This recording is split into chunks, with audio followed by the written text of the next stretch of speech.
Hello and welcome. My name is Adriana and I have an amazing keto sponge cake recipe to share with you today. Before we get started, I do want to clarify a few things. Now, I want to let you guys know that this is not a keto channel. This is actually a baking channel and I focus mostly on Hispanic recipes, Hispanic bakery recipes.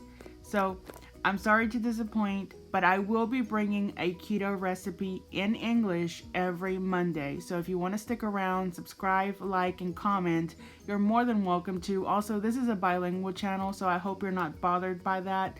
Otherwise, let's get started.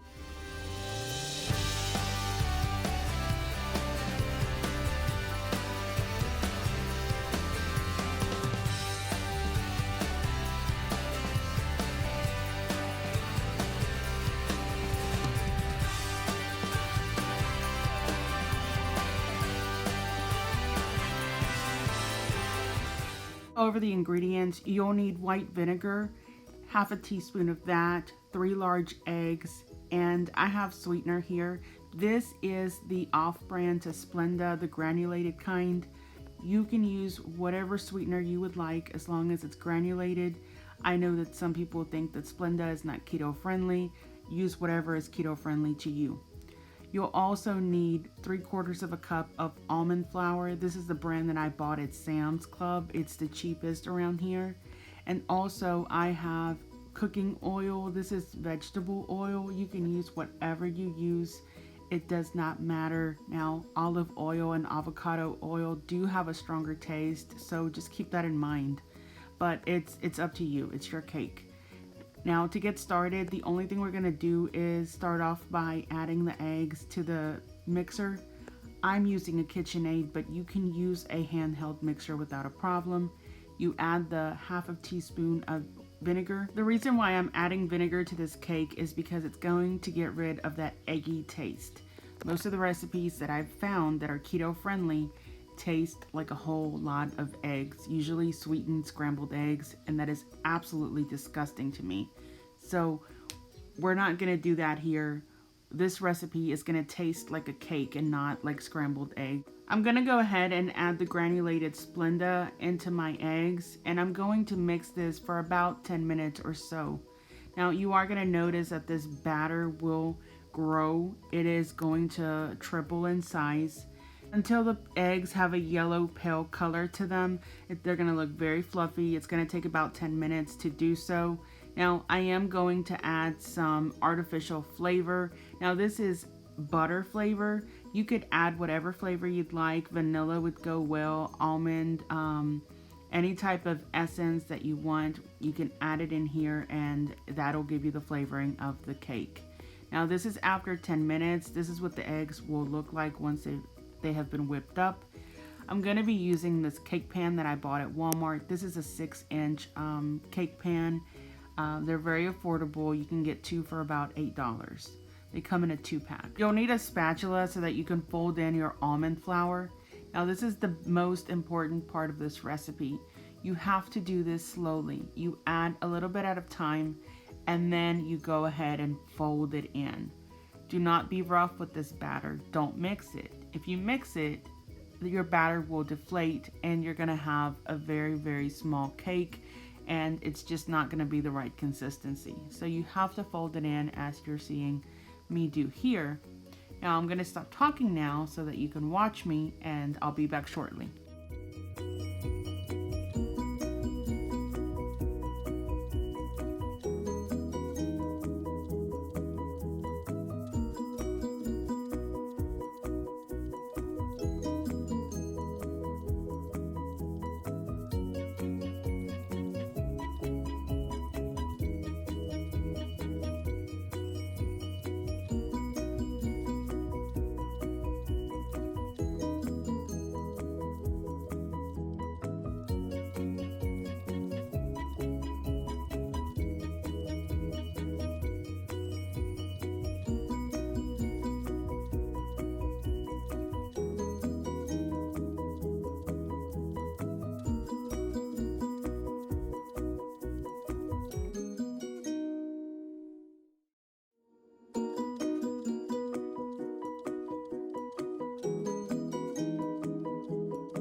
Once we're done folding in all of our almond flour, this is what your batter is going to look like.